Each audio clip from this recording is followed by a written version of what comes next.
You're listening to Packers Talk Network. PackersTalk.com.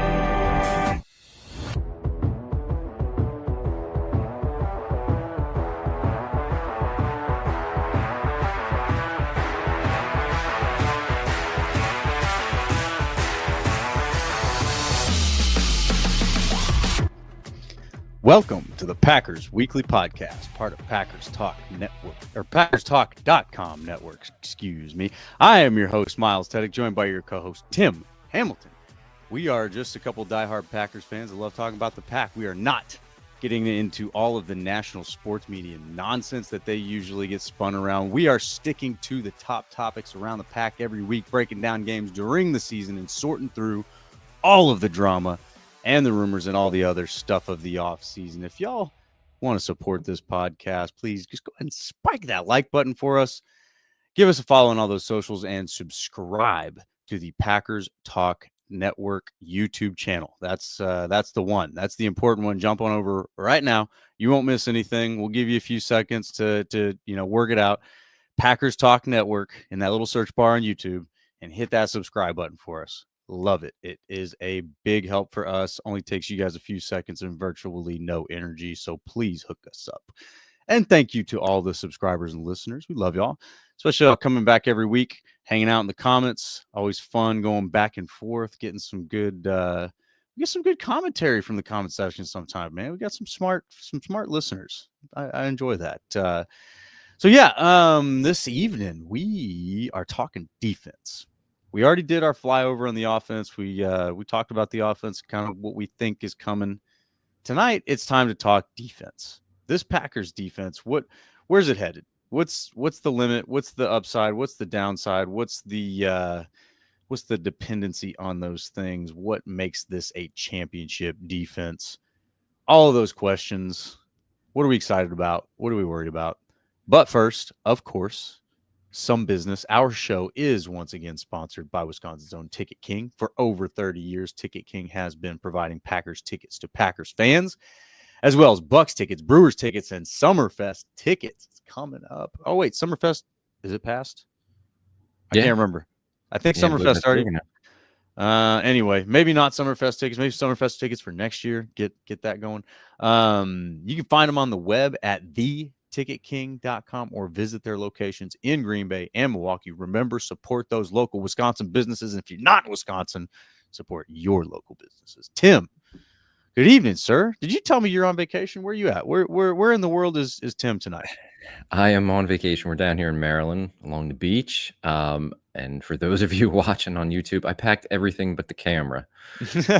So using the camera on the laptop tonight, and yeah, it's not looking so good, but that's all right. We can still talk. We can still chat. And it's vacation for me and the family, but it's never vacation for the Packers, really. There's always something to talk about, especially when we're now, 9 days away from the start of training camp. It's coming. It's coming fast. It's coming. It's coming right at us right now. And we get one more podcast, and then we actually are talking about training camp. Isn't that true? Yeah, we can be actually talking about real practice, on-field stuff. We can talk about the shareholders, and they're going to have new helmets, at least alternate helmets, maybe new uniforms as well, third uniform. It's been rumored it's going to be a throwback uniform, or maybe it's just a throwback helmet to go with the uniform. They got that, and then the big transition from Mark Murphy to Ed Policy, too, at the shareholders meeting. So all that's coming up after our next show next week. We're going to have plenty to talk about. Tim, I might have lost your audio there, man. But I believe you were saying the transition from Mark Murphy to Ed Policy, which, you know what? We really haven't talked much about that's happening and all of that. I mean, we've acknowledged it for sure. But yeah, it's an interesting transition. Certainly, congrats and thanks and respect to Mark Murphy. Hell of a career as the Packers president. He oversaw a lot of things that had potential to go very poorly for the Packers, I think, right? The quarterback transitions, head coach transitions, GM transitions, those things are tough for other organizations to get through smoothly. And he kept this thing running smooth and steady, and he he grew the business side of it too. It might not have been everybody's favorite thing, especially the locals and the most frequent Lambeau goers, to see some of the more commercialized stuff come in, but I think they did it in a great way that kept everything in the heart of it in Green Bay. You didn't have to go bring in a whole bunch of big outside corporations. You didn't have to, all the revenue's going to the Packers, right? So at the end of the day, it's going where you want it to go. And, Mark Murphy really pulled off a lot of great things for the Packers, for the fans. If you haven't been into Titletown and that whole area, as somebody who went to, Lambeau back when it was still green on the outside, my first game at Lambeau was, before the renovations, and now has seen that transition all the way into Titletown and kind of a little bit more of a commercialized version of it. I thought Mark Murphy did it the best way he possibly could. And it's hard to argue that was necessary, right? I mean, you got to keep up with the times. And then this is an expensive league to be competitive in. And when you don't have a multi-billion-dollar owner writing all the checks, you got to figure out where you're going to get some of that revenue and some of that, those assets from. And so congrats again, respect to Mark Murphy. Tim, any thoughts, for Mark Murphy and his retirement and the transition? No, I just agree with what you said. I think what he did is still am not getting your audio. Can you try see if your mic cut off or something? Hang with us though. We're gonna get Tim's audio back. He is he's on vacation anyway. He probably shouldn't even be on this podcast tonight. He should have said something, but I respect Tim's dedication. He's here with me. He's here with us. But yeah, so all the respect in the world to Mark Murphy and everything that he did for the Packers in his tenure. And I love the fact that the Packers have that policy. And the whole limit of the age limit and everything. Not that I want to see Mark Murphy go, or that I think that he's some kind of crazy old man.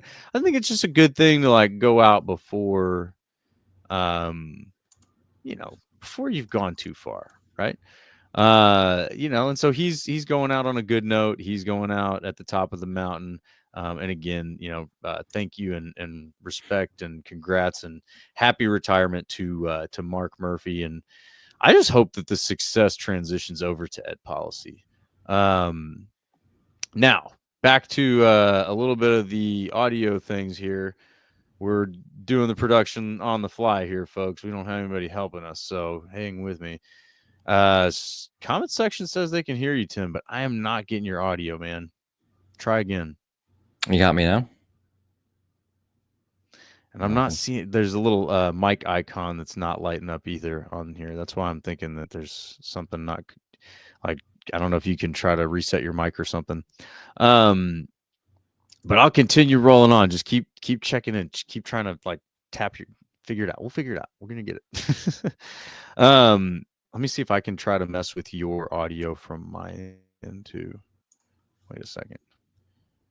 All right. Try again. You got me now? No, still nothing. Okay. Well, we're going to keep trying this. But tonight, yeah, we're talking defense. Everybody says they can hear you. All right, Tim, if they say they can hear you, take off, dude. I can't hear you, but we're going to make this work. Somehow, some way we'll make it work.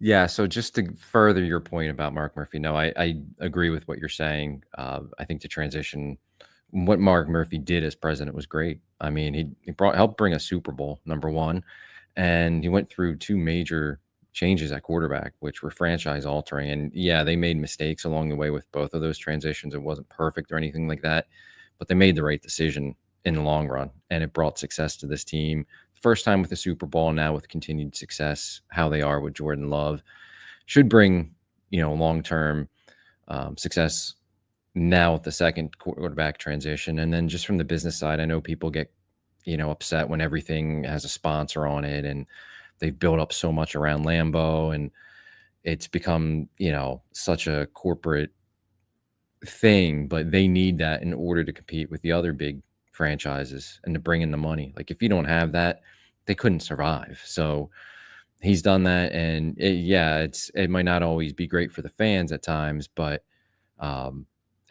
it's much needed for the franchise. And I don't think a whole lot's going to change going forward at ed policy. I think, it's going to be status quo for the most part. And they're going to try to not only grow the business, but obviously keep Goody and LaFleur, in place as they are. I wouldn't expect any kind of major changes, just growth from this franchise.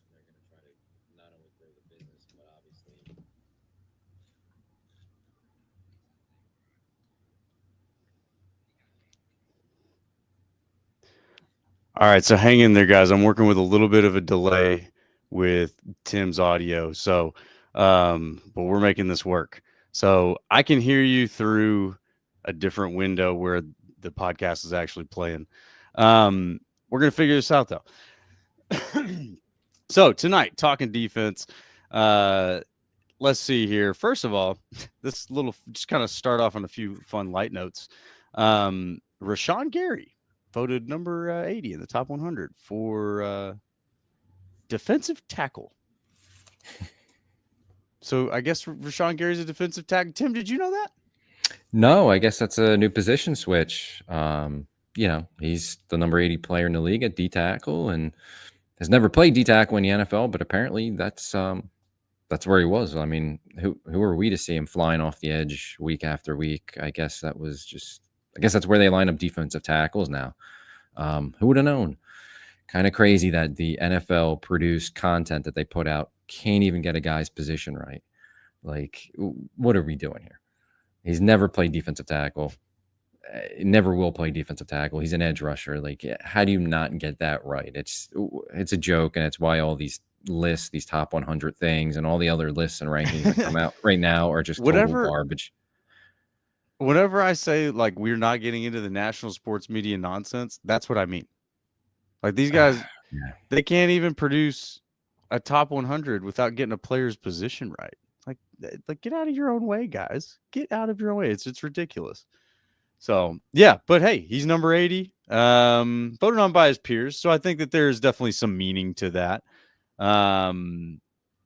But yeah, I don't know if he's playing a whole lot of defensive tackle. Hopefully he actually improves over number 80 because he's a great pass rusher this season.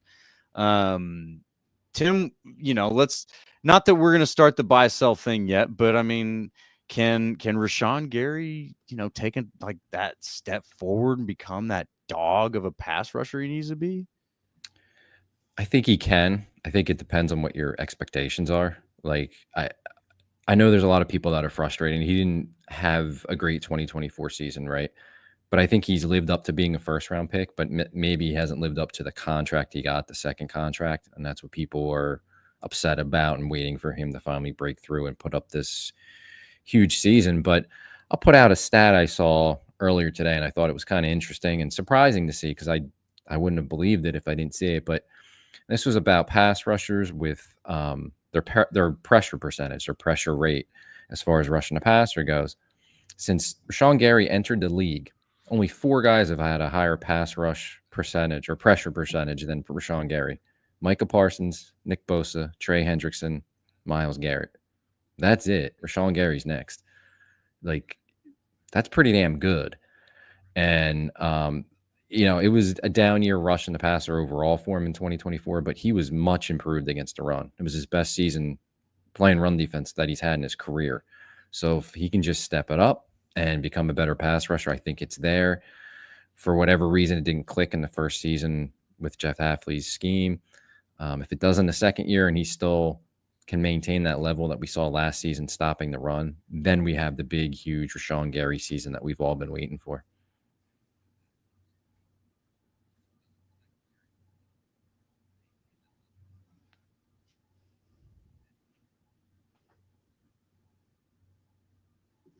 And again, apologize for the delay, guys. We're working with some audio stuff, but we're making it work. And no, I agree with you, Tim. I appreciate the statistic there because I think it's important, right? Like his, I guess like a down year or maybe like not living up to full expectations can maybe make it easier to miss that he's actually pretty damn good. And transitioning defenses doesn't help right in the middle of all of that. That's one of the things I am excited about year 2 of Hafley is like these guys now are going to be achieving a level of comfortability maybe that we haven't seen for any of these defensive players before. Because again, pre-Hafley, any of the guys that were around before Hafley, we weren't really happy with that system. Seems like the players weren't really happy with that system. We don't need to go rehash all of that, but year 2 of Hafley has a potential to see players comfortable in a defense that they like, right? Like that we had. So we haven't seen that now from a Packers fans perspective, maybe since Barry's first year was all right. Pettin's first year was all right. Like there was some hope early on in both of those systems. And then they kind of flubbed out. But now, like again, Hafley year 2, there's a lot of reason for optimism from year 1. A guy like Rashawn Gary, I think very much could get back on track and take a step forward that he hasn't had yet. Not that he hasn't had a step forward, but a step forward unlike what he's had so far. But yeah, so I'm very high, I guess, high stock on Rashawn Gary.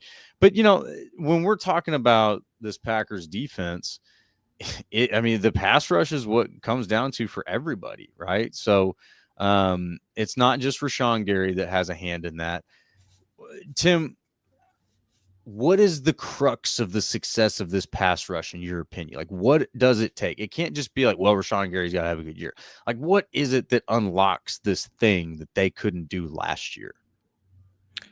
To me, it's all about the consistency of it. Like they had some games where they had a good pass rush, where they put up high sack numbers, high pressure numbers, but then it would just fall off a cliff, and it would fall off a cliff and be non-existent for weeks at a time, especially against some of the better teams they saw, like the Vikings, the Lions, the Eagles, where they couldn't get that pressure. Like you need it consistently week after week, and you need it consistently in the big spots, in the big games, and they didn't get that last year. So part of it is Rashawn Gary's got to be better, right? But it's also the guys around them, like Kenny Clark. We've talked about a ton. He had a really poor year rushing the passer. Now, part of that can be blamed on the injury that we found out about he played throughout the season with, right? But you need more from Devontae Wyatt. We need to see the development from Van Ness and from the 2 rookies who are coming in and Brenton Cox. It doesn't even have to be high sack numbers. They don't have to go in and get 6 sacks every week. Like it's just applying the consistent pressure and applying third down pressure to get your team off the field, applying pressure and, at the key moments in the fourth quarter of a game to make the stops, to get the ball back or to close out a game, stuff like that. It's, there's no number, there's no magic number that I'm going to put on it and be like, hey, if they get a certain amount of sacks, it's improved. Like we can forget about it. It's not just the sacks. It's just consistent pressure. It's down after down pressure. And we didn't see enough of that. And personally, to me, that's still the big sticking point for the entire team, but specifically for the defenses, I just don't think they've done enough to improve it or address it in the offseason.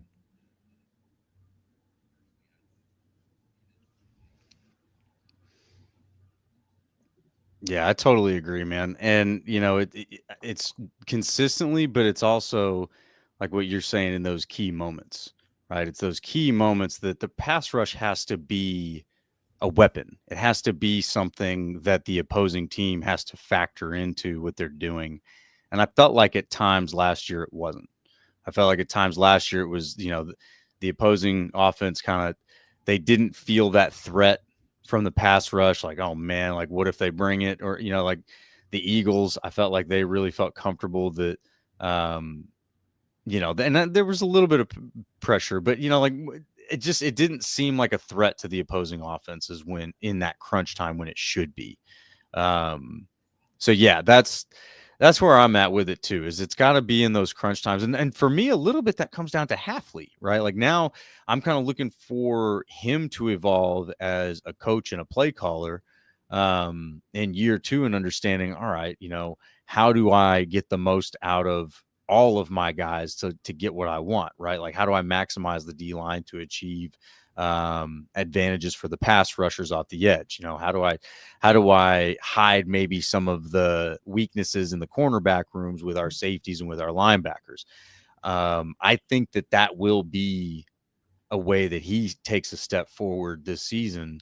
And I think he'll have a much better understanding of everybody's strengths and weaknesses. And to be fair, last season there was the Jair saga, right? Is he going to be available? Is he not? And that definitely is going to maybe cause a little bit of a fog of war for a defensive coordinator trying to prepare each week. So you don't have that.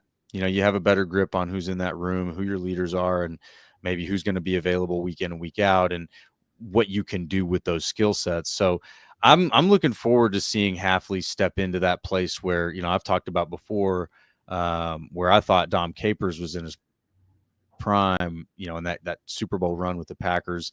I just felt like his play calling was, man, just on point. He just felt like he was 3 steps ahead of the play caller against him, and there were certain packages that he was able to cause, with the psycho package and stuff like that. He was able to cause a lot of confusion. That I really want to see Hafley step into that, like take that step of growth where it's like now he's anticipating certain things from an offense, so he's able to bait them into stuff and stuff like that. Like that level of strategy and chess play from the defensive coordinator, man, that elevates the whole group. And I'm optimistic and thinking he can get there this season. The pass rush is going to be a big part of that, though, right? Like everybody's talked about that. It's no secret. We're not revealing anything. But part of that pass rush is going to be reliant on the D line, so we've covered the D line talk a little bit. We know, like, all right, they jettisoned the last D line coach. They bring in the new guy. I have personally put a lot of stock in the new D line coach being able to improve the unit without necessarily needing as many new bodies in the unit. But Tim, what do you think, man? Like, what do you think about this D-line group? And if you're optimistic, where's it coming from? Who's the guy that's going to be the X factor? So I think they're going to be better than they were last year. I just don't know how much better. Like, I don't know if it's going to be significant enough to make the improvement that they need to make at pass rushing. I think the change in defensive line coach, second year in the system, will help. I can't see Kenny Clark being as bad as he was last year again. Like, I don't think he's fallen off that much that quickly. Whatever the issue was, obviously we know an injury. We know they were using him a little bit differently. He's going to bounce back. He may not bounce back to be, all pro ball level, but he's going to bounce back and be better. I think Rashawn Gary will be more consistent. And I think Devontae White, I still believe in Devontae White, and I think we saw flashes and we saw games of that last year. He's the one, though, that needs to, stay healthy, because that hurt him a lot last year. That might have been his breakout year last year if he didn't get hurt 4 games into the season. But beyond just the health, they need consistency out of Devontae White. Like, that's number one. He needs to be consistent. And I think that's possible. And if he does, that unlocks the interior pass rush, which can open up your edge rushes. It's going to open up Kenny Clark next to him, Carl Brooks, any of those guys. And then if they can get contributions from some depth guys, whether that's Brenton Cox, whether that's an Aaron, whether that's one of the rookies, Sorrell or Oliver, we don't know. That can help. Like, that can help boost your depth. And then the big piece of it, who we've all talked about a million times, and every Packers fan knows, and all the content creators know, it's been diagnosed, thoroughly, is Lucas Van Ness. Like, we have to see progress, and we really didn't see that last year. Now, it came out again that he was playing with an injured thumb for part of the season, but he's a big one as well. So it starts with the main guys, Kenny Clark, Rashawn Gary, and Wyatt, but then you need your depth pieces, your young developmental pieces along that defensive line to boost you, and hope that it can get your pass rush to the level that it needs to be at in order to take the defense to a higher level than they were last season.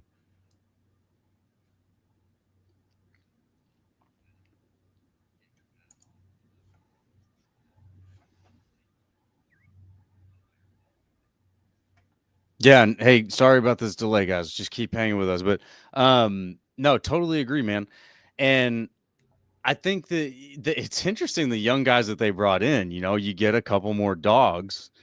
They keep they keep kind of preferring these guys coming out of Georgia. It makes me wonder, like, what kind of relationship Goots got with the Georgia staff down there. But yeah, so they bring in a few more guys, but I think they recognize what is going to be the D line's role in unlocking that pass rush. And I was kind of calling for it earlier. You're not always going to get to be able to build a D line like the Eagles did, but I think they're trying, and it's size. I think you need the size, right? Like it, and it's not just size, it's athleticism too. But I think recency bias may make us easily forget how rare like a 6'5", 330-pound dude used to be, man. Like now they're just kind of trotting around the NFL casually. It used to be that was a specimen. That was one of those that Ted Thompson said, you better get them because they don't make a lot of them. And now they've made more the last few years. And if you guys want to see something, go check out Georgia's D-line roster now. It's insane. Anyway, don't want to get too distracted, but yeah, they went in and they got some beef in there, and they got some dogs in there again. And, they got the coach in there that I think they believe can get these guys working as a unit, right? And understanding, hey, do this to unlock that. One of the famous examples that most Packers fans remember, in the Super Bowl, Clay Matthews says, "Spill it, Pickett." And, Pickett, goes in the middle, pushes Rashard Mendenhall outside. Clay Matthews is waiting for him, puts his helmet on the ball, forces a fumble. Great play, exciting play. That's the level of work you want to see between the D-line and the linebackers. And I question whether you've had that over the last few years or even last year. There obviously wasn't a great relationship with the former D-line coach. You just kind of wonder, like, what was the chatter? What was the communication? What was the camaraderie? What was the, like, how were they able to complement each other? And we could make all sorts of speculation about what was, but what I hope is that, right, is I want to see these two units really working in tandem with each other and understanding, hey, if you do this, I can do that. And that's going to be a good thing, right? Like that's really ultimately what you want to get to. And I think that part of that is also keeping that young or that stock of young guys coming through. Young guys are impressionable, right? Like it's important not to have too many old guys, because too many old guys gets a little bit, attitudes can get sour when they don't get their way, as we saw with Aaron Rodgers.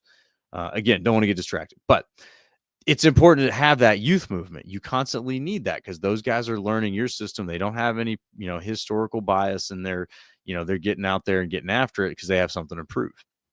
So I thought it was interesting that they brought those types of guys in. You add just enough youth in there, you keep just enough of your veteran leadership in there, and it really feels like it has the potential to be a great group, but it's got to complement those linebackers. Speaking of linebackers, let's talk about the exciting position of this whole defense, man. Edger and freaking Cooper.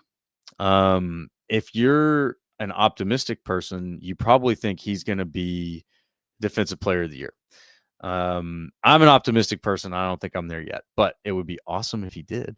But he seems to have his stock pointed straight up. Put on 12 pounds of muscle or whatever it was, looking just like an absolute monster on the field. I caught a little bit of Andy Herman making some comments on another podcast. I can't remember. I don't like to misquote names, so I'm just not going to say it at all. But I know Andy Herman said this, and I agreed with it. It's like in his lifetime, he said we haven't seen like that all-pro type off-ball linebacker, with the exception of the flash of Devondre Campbell, which was kind of fun. But really, consistently since Nitschke, you haven't had that guy, that that Ray Lewis type that just storms in the middle of the field and forces the opposing quarterback to play chess with him. You might have that with Edger and Cooper. Do we have that with Edger and Cooper, Tim? Yeah, we could. I mean, he's as exciting a linebacker as they've had in a very long time. And I don't know if I want to go back to Nitschke or not, but maybe. I mean, that's pretty high category to put him in. But he's of all the guys on their team, he's the one that I can't wait to see play the real games. I don't care about preseason with him or anything like that, but he's in that category where he can be a game changer on defense the same way that Clay Matthews and Charles Woodson were for the last Super Bowl team. Like, he can be that difference maker where maybe they're still short at pass rusher. They're not good enough there.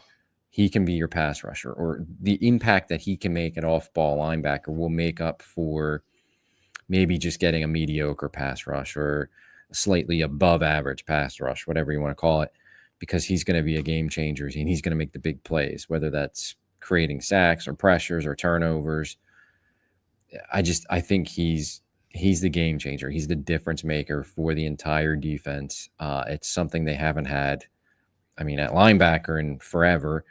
But it's something their defense could sorely use. And yeah, he's that guy. Like, I from what we saw of him as a rookie, and don't forget, like, he missed a few games in the middle of the season, and early the season they were easing him back in because of injuries. Like, we haven't even seen him at full 100% all go Edgerrin Cooper. And now the guy knows the defense better, and he got bigger and stronger in the offseason. Like, watch out. I mean, we could be sitting here at the end of the season talking about, him being an all-pro. It's absolutely possible. I don't know about, it might be really optimistic to say defensive player of the year, but absolutely he could be in that all-pro category at the end of his second season. So yeah, he changes what they can do on defense, and you can build your defense around a guy like Edgerrin Cooper.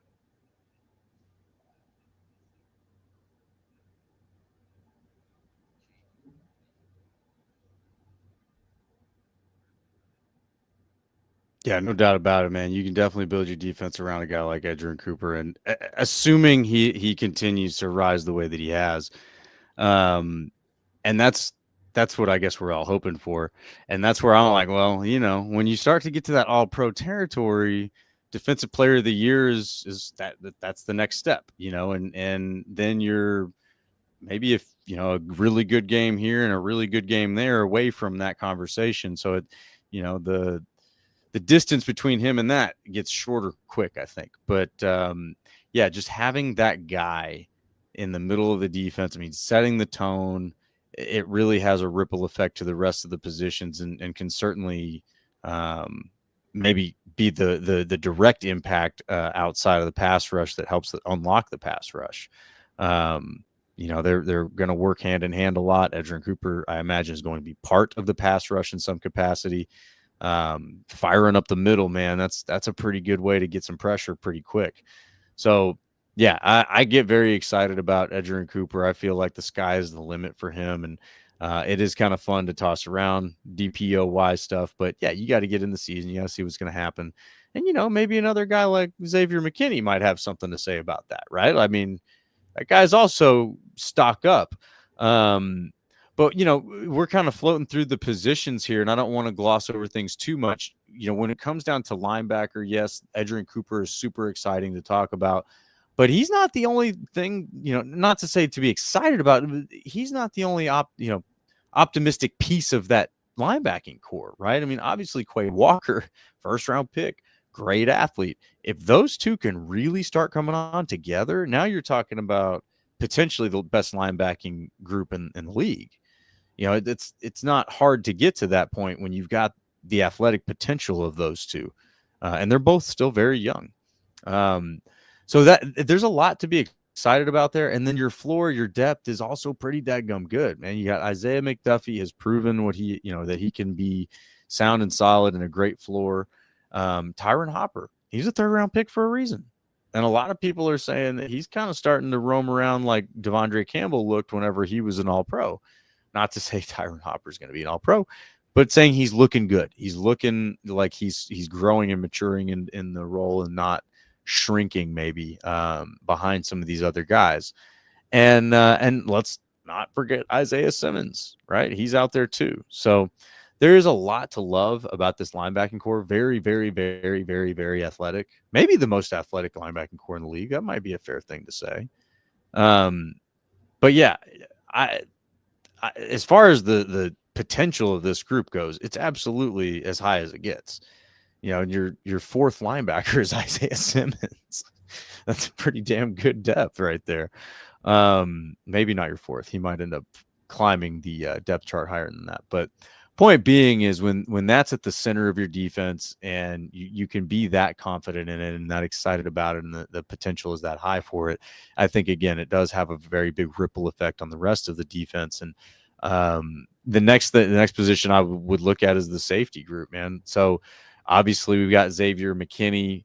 Not much needs to be said about him. He's kind of in that same category as Edgerrin Cooper, right? He might be a few good games away from being in the Defensive Player of the Year conversation if he continues to play like he did last season.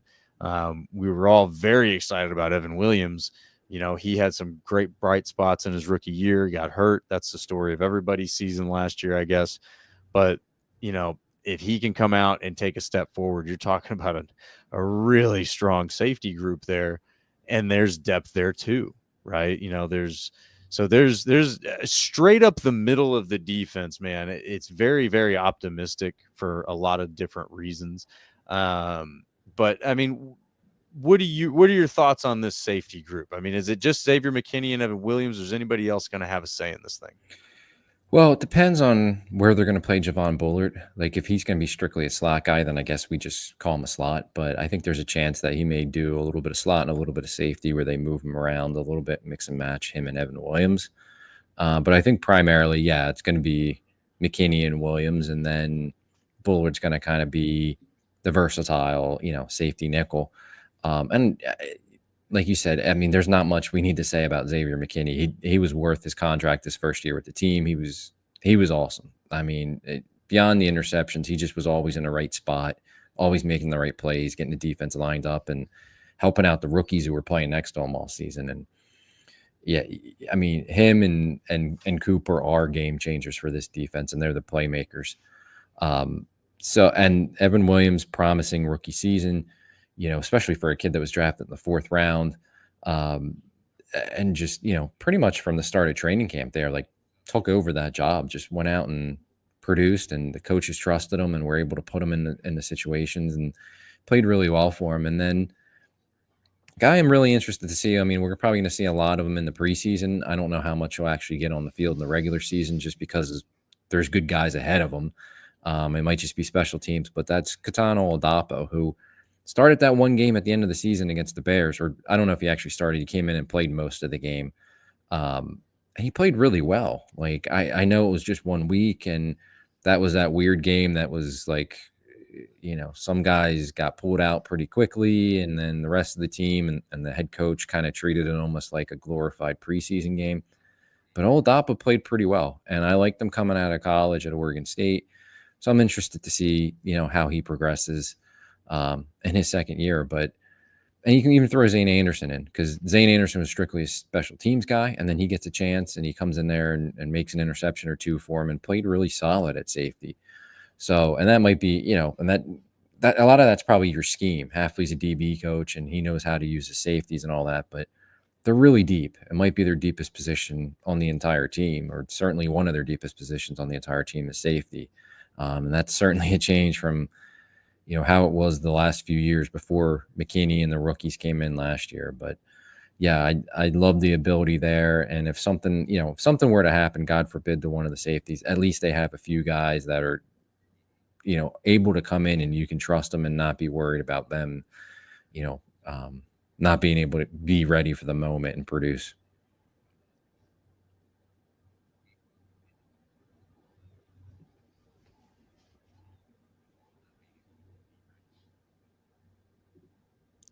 Yeah, no doubt, man. And Oladapo is one that I was kind of looking at. I mean, when they came out, a lot of people had Oladapo ranked higher than Evan Williams. Like those two were. I mean, Evan Williams was not one of the highest ranked safeties coming out of that draft. He certainly played like he was, but Oladapo is definitely one you can't write him off. You can't say that he hasn't got a chance. I mean, I don't know if he's going to unseat Williams as a starter. That would be really impressive, but he's got every right to try.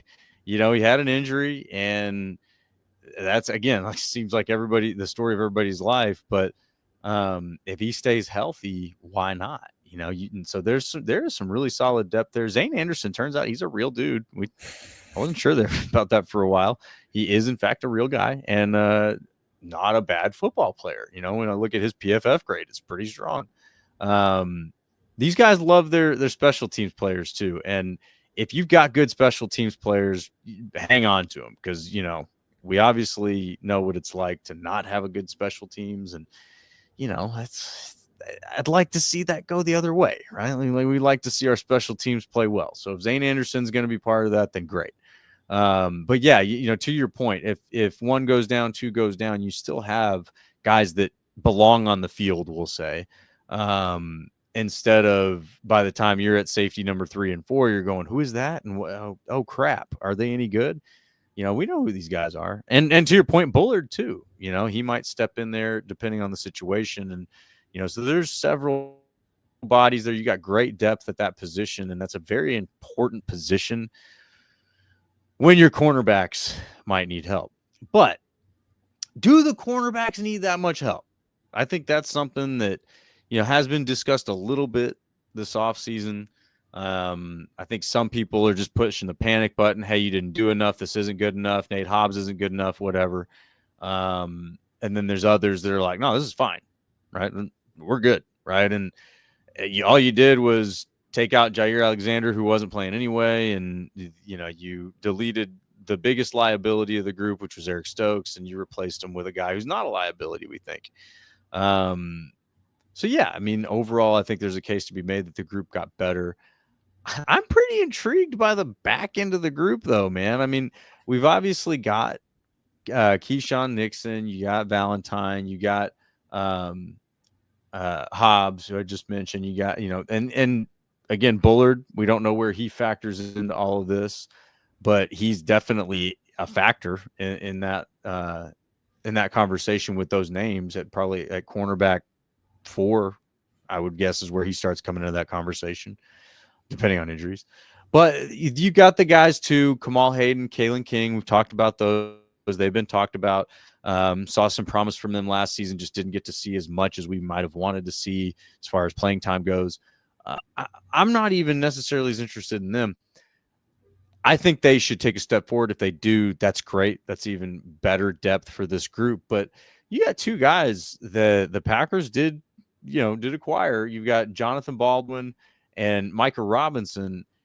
Robinson being a draft pick, Baldwin, I think they gave him a pretty preferred practice squad contract or something like that, or undrafted contract. Something, yeah. That they gave him more money than you normally do a guy in his shoes, and they're both pretty intriguing dudes. Like they're like, I don't know. I get excited when I see those types because of guys like Carrington Valentine. You plucked him straight out of the 7th round, and none of us knew that we should be excited about him at that point in time. When I was watching Micah Robinson as we, went through draft season, he's got some incredible instincts. His instincts are top notch, and that can transfer to the NFL very well. So he's one that I would really keep an eye on. And Baldwin, they gave him money for a reason. They again, you don't just give a guy money because you think that maybe it'll work. So I'm intrigued by that. And again, when you are getting that far down the roster with intrigue, you've got good depth. Right? So I think they've done a good job of understanding, hey, the injury bug is going to hit. Somebody's going to get injured, and we've got to plan for that at every single position at this point. And I think they've done a good job of building in that next man up type of roster where you're down to cornerback 5 and you're still looking at a guy that is somebody they actually wanted on this team, right? I mean, that's probably fair, right? I mean, or, where are you at on this group, Tim, with the cornerbacks? So I think I would like one more veteran there as depth. Like I think the Hayden, Kamal Hayden, Kalen King, Robinson, who they just drafted, Baldwin, who's kind of like a nickel safety, which they seem to have a bunch of nickels now. Like they're intriguing, and hopefully they can develop, and maybe that is their depth there, and it's better than we think. I think that's fine. Develop those guys, but I just like one more depth guy. I don't need a starter. I think they're fine. They're top 3. Like, yeah, there's no all-pro corner gonna come out of those Nixon, Hobbs, and Valentine. Like, I don't see any of them being all pros, but I think they can all be pretty good together. I think they're going to fit the scheme really well. I think there's versatility with what Nixon and Hobbs can do because they can play nickel, they can play outside. And I think they're solid football players. Like, Carrington Valentine should have been on the field more last year. It was clear he was much better than Eric Stokes, and why they wasted so much time with Eric Stokes, I'll never know. But when he finally got out there, he held his own, played really good football for him. I think he's one of these guys, like, I know it's list season and that kind of stuff. If we were doing that, I think in talking about breakout candidates, he would be one of my breakout candidates. That's under the radar is Carrington Valentine. Like, I think he's going to have a really good year for him. And I like the Hobbs signing. Nixon showed that he's much better outside than he is at nickel. Like, I think they're okay there. I don't think you need, 2 all-pro outside cornerbacks to win a Super Bowl. There's not many of those guys year-to-year basis. And I just, if you have the pass rush, which that's going to be the key to the defense, but if you have the pass rush, I think the 3 cornerbacks, the 3 main guys, Valentine, Hobbs, and Nixon, I think they're going to be more than fine. I think they're going to be pretty solid for you. So I like those 3, and I like the ability of Bullard to kick into the slot, play nickel. It's just after that, because we know injuries could set in, and then do they have enough there? Are they bringing these young kids who might not be ready and having to play them? So, like, that's what I look for in the preseason. Will be interesting, like how quickly those younger guys can develop as depth. And if they can't, can they go out and get somebody who can maybe be like a number 4 cornerback and give you special teams value, but also give you the confidence, like if something happens ahead of him on the depth chart, like he can go in there and play solid football for you and you'll be okay. But I like their cornerbacks better than apparently a lot of other Packer fans do, because I know there's been a lot of talk this offseason, a lot of worry, but I think they're okay. I think they're going to be solid there.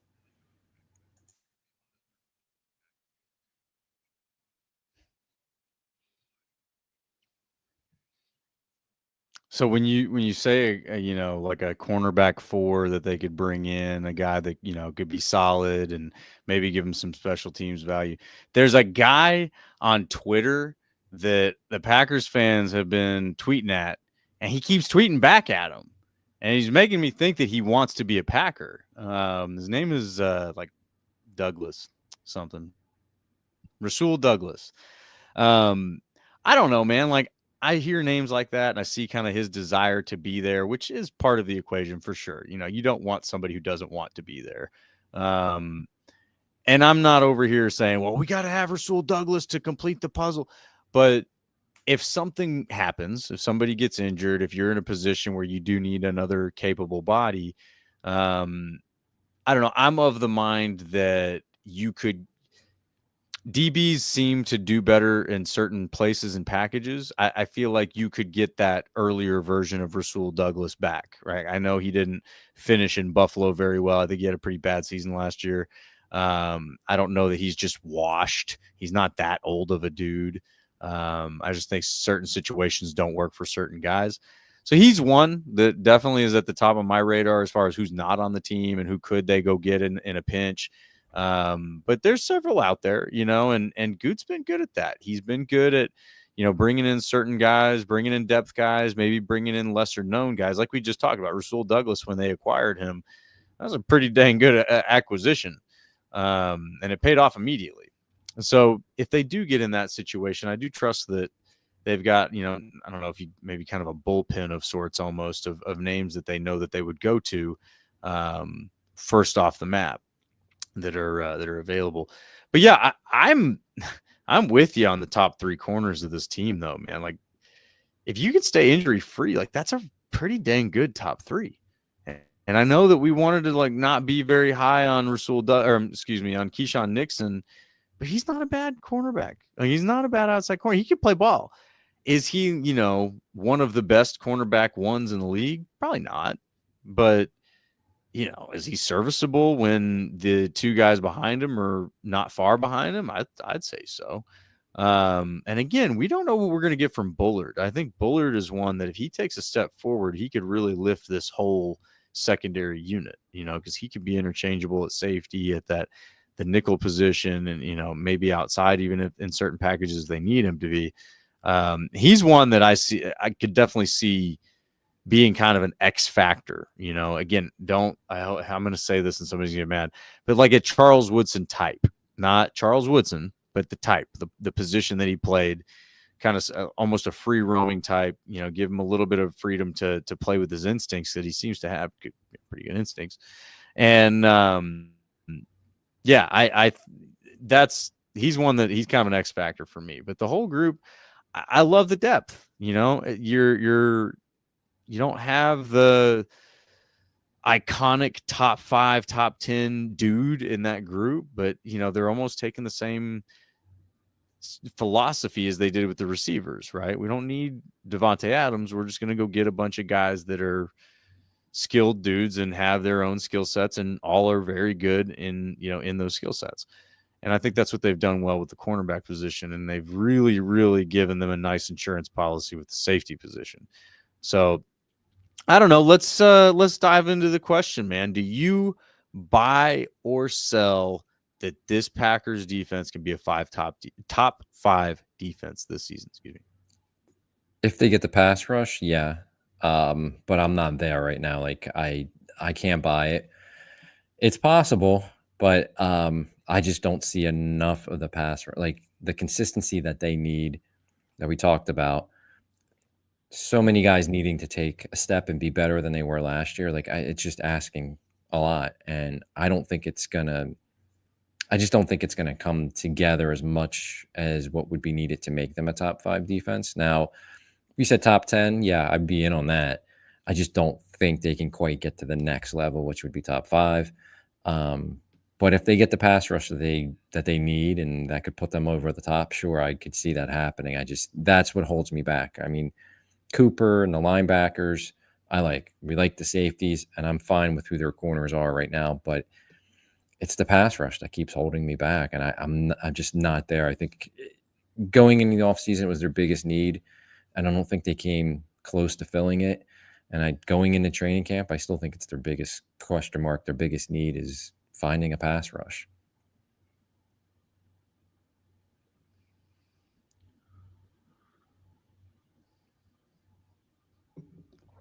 Yeah, no doubt. I mean, that is the biggest question mark. And they certainly didn't directly address it, and go out and get a top of the market guy like they did with the safety position the year before, or the running back position, right? They didn't do that, but I do like what they did. And I know that I think I put more stock into the coaching than you do on this situation. I have a lot of stock in Barron Sorrell, man. That guy, listen, if you've got another like really high quality locker room type, like an Aaron Jones level locker room chemistry guy, that is a big win. It's a big win. And I think there was another situation where there's like one of these social media things where I think the guys were saying who would, 3 people they would take to dinner with them or something like that. And the first guy Matthew Golden said was Barron Sorrell. I think he said Barron Sorrell, Jordan Love, and Matt LaFleur. He said Barron Sorrell, then Jordan Love, and then Matt LaFleur. I know I'm reading into small things, but like this dude, he must be like a spectacular human. And I'm pretty pumped about having that level of human in this locker room and in this position specifically. And I'll say, while you've got, Hercules, LVN, you got Rashawn Gary, who's just as intense as can be. You've got some dogs in the pass rush as far as personality goes. But I just wonder if you haven't really had the type of dude who kind of glues it all together yet. If you just hadn't had that type of I don't know, I kind of felt like Clay Matthews was that, right? Like Clay Matthews was that guy that everybody could sort of gravitate around and be like, all right, he's the captain. We're going to follow this guy. Like, I just haven't felt that from the pass rushers. I know Zadarius Smith feels differently. But even Preston Smith, like he had really good moments, but I don't know how much he was that dude that everybody was kind of gravitating around. And I just kind of feel like maybe Barron Sorrell is that. And he doesn't have to be, a double-digit sack guy as a rookie to have a strong impact and maybe lead to some others performing better.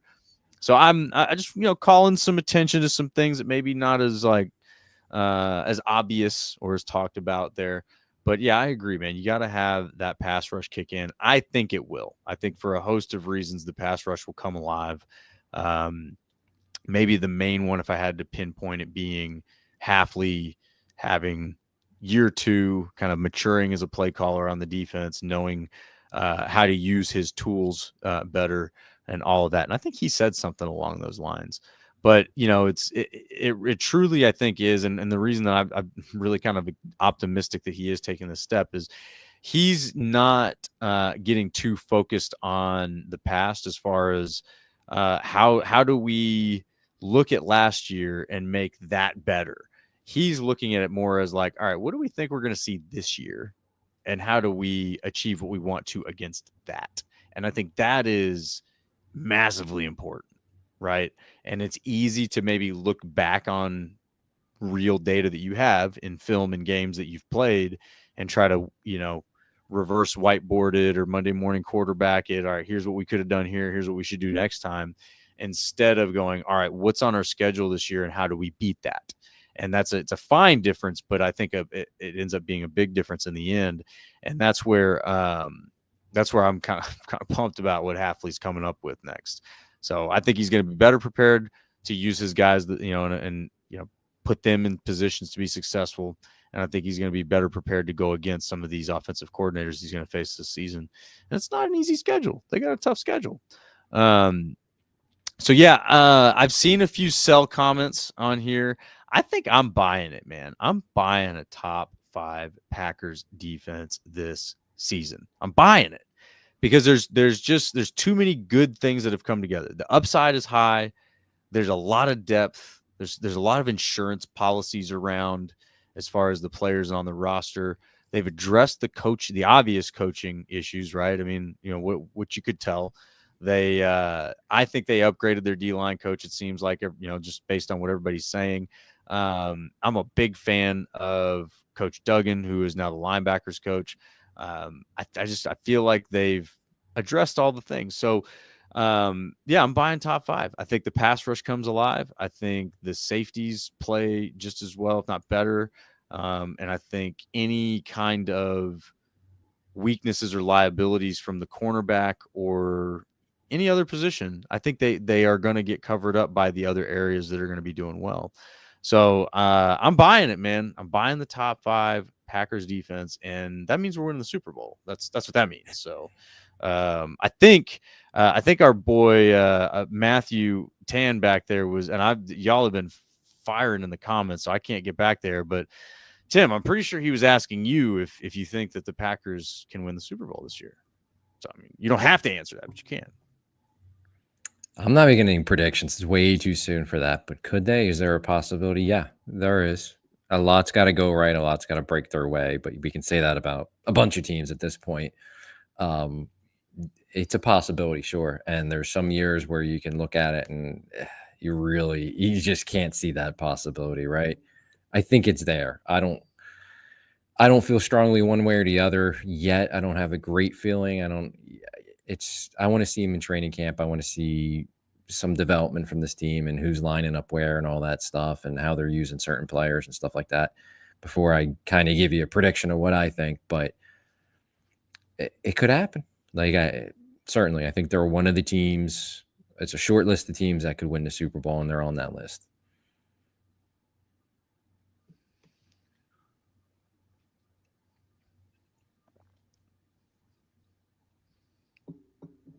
Absolutely. Totally agree, man.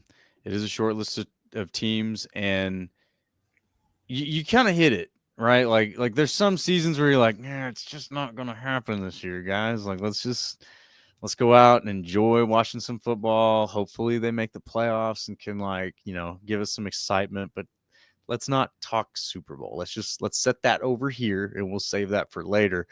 And I'm not there. I'm at the point where I'm like, no, let's talk Super Bowl. You're in the toughest division in football, it seems like. And I see we've got some other division rivals in the comments, so they'll at least agree with that. But if you're going through that gauntlet, that prepares you for the rest of it. It prepares you to go up against the best. And I do believe that the Packers are in the toughest division of football. And I think by the time they get out of it and get into the playoffs, they are going to be very well prepared to go through whoever's in front of them. And even the Eagles, they're good. The Eagles are a good team. I haven't studied who all they're bringing back. I know they obviously lost a few folks. I think they're going to be good again this year. I don't think that'll change. But I just don't look at teams in the NFC and I don't have like, oh man, like how are you going to beat that? Like that kind of feeling, right? Like sometimes there's that, like I remember back in the day, the Eagles, when you got McNabb and T.O., just thinking like, I remember looking at T.O.'s contract going, oh man, all right, so we'll be able to beat him again in a few years when he's gone. There was this sense of dread where it's like, you're not going to be able to beat that team. How are you going to beat that team? But I don't feel that about any team in the NFC. It's even in the NFL. I mean, the Chiefs are obviously good. It just doesn't feel like there's a team out there that you can't overcome if the Packers are firing on all cylinders. So that's where I'm like, yeah, bring it on, baby. Let's talk Super Bowl. But you know what? I'm buying the top 5 defense, and if the Packers have a top 5 defense, they win the Super Bowl. That's just like the science. That's how it goes. But anyway, I appreciate y'all hanging out with us tonight. We did have a few audio issues, so I do apologize, but y'all lit up the comments tonight. That was a lot of fun. Always appreciate some respectful trash talk from the division rivals, and of course, love our regulars that we got hanging out with us every week, because this is not Packers Daily or any of those others. This is Packers Weekly. We are the Packers Weekly podcast. We're here every week. But yeah, if y'all enjoyed this episode, want to support the podcast, please go ahead and spike that like button right now. Subscribe to the YouTube channel. If you're watching this on YouTube, you should have a little subscribe button right there. You don't have to go anywhere. You just click it. I think it's like right there below the video. Just click that right there. There you go. You got it. Click that thing. Subscribe. Come hang out with us every week. Monday nights, 9:30 p.m. Central live stream. And we're talking Pack, not national media nonsense, because they don't know what the heck they're talking about. They don't even know what position Rashawn Gary plays. My goodness, man. What are we doing here? Get it together, NFL Network. You guys. And that's why we're here. We're here to talk Packers. And that's why we'll be here every week for you guys. So come on back next week. We're one episode away from covering real training camp Packers football. And as always, go Pack, go.